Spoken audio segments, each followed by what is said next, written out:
NSC यानी India का national stock exchange भाई एक रॉकेट की तरह ऊपर जा रहा है। पर हर रॉकेट के साथ एक डर तो होता ही है ना, कि कहीं कुछ गड़बड़ ना हो जाए। तो चलिए आज एनएससी के इसी दोहरे पहलू को समझते हैं। एक तरफ है जबरदस्त तरक्की और दूसरी तरफ उतना ही बड़ा खतरा। जरा इस नंबर पर गौर कीजिए, 230 मिलियन मतलब 23 करोड़। इतनी बड़ी संख्या, आखिर ये है क्या? तो ये नंबर है इंडिया के नेशनल स्टॉक एक्सचेंज पर जुलाई 2025 तक खुले यूनिक ट्रेडिंग अकाउंट्स का। जी हाँ, 23 करोड़ ट्रेडिंग अकाउंट्स।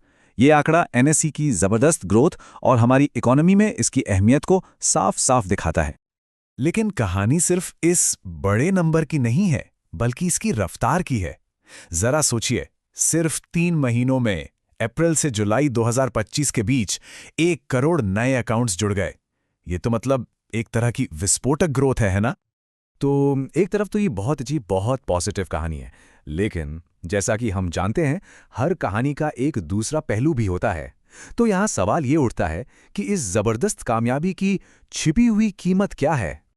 देखिए, ये समझना जरूरी है कि एनएसई जैसी संस्था सिर्फ एक बाजार नहीं है जहां शेयरों की खरीद बिक्री हो रही है। नहीं, ये तो एक डिजिटल किले की तरह है।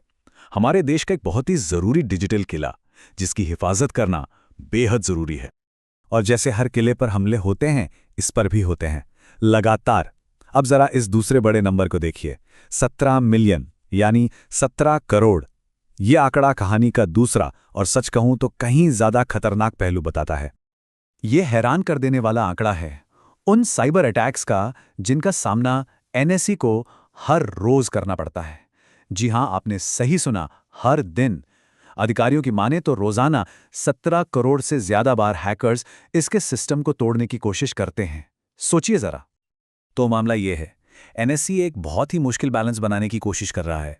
एक तरफ 23 करोड़ यूजर्स को सर्विस देने का एक बहुत बड़ा मौका है, और दूसरी तरफ हर दिन 17 करोड़ साइबर अटैक से बचने का एक लगातार बना रहने वाला खतरा।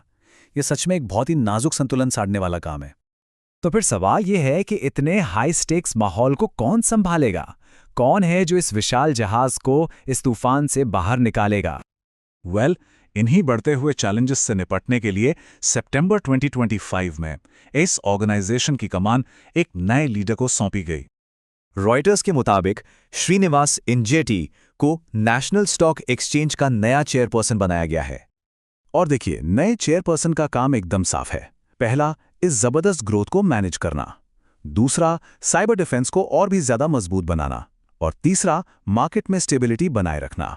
मतलब सीधे सीधे उन्हीं 2 बड़ी चुनौतियों से निपटना जिनकी बात हम अभी कर रहे थे, ग्रोथ और सिक्योरिटी। तो कुल मिलाके एनएसई की कहानी है एक बहुत बड़े मौके की, जिस पर एक बहुत बड़े खतरे का साया मंडरा रहा है। और ये एक ऐसी कहानी है जो भारत के फाइनेंशियल फ्यूचर को तय कर रही है। और यही बात हमें आखिर में सबसे बड़े सवाल पे लाके खड़ा करती है, ग्रोथ वर्सेस सिक्योरिटी। क्या नई लीडरशिप इन 2 पार्टों के बीच एक सही बैलेंस बना पाएगी? क्या वो दुनिया के सबसे जरूरी फाइनेंशियल मार्केट्स में से एक को सही रास्ते पर ले जा पाएगी?